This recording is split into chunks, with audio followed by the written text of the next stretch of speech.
តោះមិនថ្ងៃចុងក្រោយនេះអ្នកទាំងអស់គ្នាប្រកាសជាបានឃើញរូបភាពបែបនេះហើយនឹងបែបនេះហើយត្រូវអត់អញ្ចឹងអ្នកមានដែរឆ្ងល់ថារូបភាពហ្នឹងគេបង្កើតតាមណាដែលបាន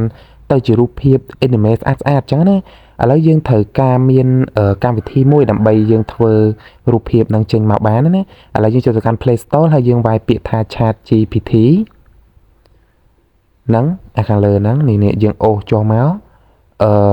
យក app ដែលពណ៌សហ្នឹងឬហើយយើង download មកប៉ុន្តែខ្ញុំ down ហើយយើងចុចចូលទៅកាន់ app តែម្ដងទៅឥឡូវយើងត្រូវការវាយបញ្ចូលនៅរូបភាពដែលយើងចង់ធ្វើជារូប anime អញ្ចឹងណាឥឡូវខ្ញុំរើសយករូបមួយនេះអូខេឥឡូវយើងធ្វើការសរសេរគឺខ្ញុំអត់ចេះអង់គ្លេសទេគឺខ្ញុំបកប្រែពីខ្មែរទៅអង់គ្លេសតែម្ដងខ្ញុំដាក់ថាធ្វើរូបភាពពីរូបធម្មតាទៅរូប anime style មានថាឲ្យវាធ្វើរូបធម្មតាទៅជារូប anime ឥឡូវយើងផ្ញើទៅឲ្យ ChatGPT ដើម្បី generate រូបភាពយើងឲ្យទៅជារូបភាពបែប anime ឥឡូវវាកំពុងតែ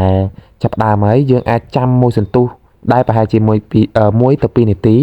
តែខ្ញុំដាក់លឿនដែរឲ្យអ្នកទាំងអស់គ្នាមើលតើឥឡូវនេះរូបភាពយើងចាប់ដើមចេញមកហើយអ្នកទាំងអស់គ្នាយ៉ាងមិនដែរស្អាតទេ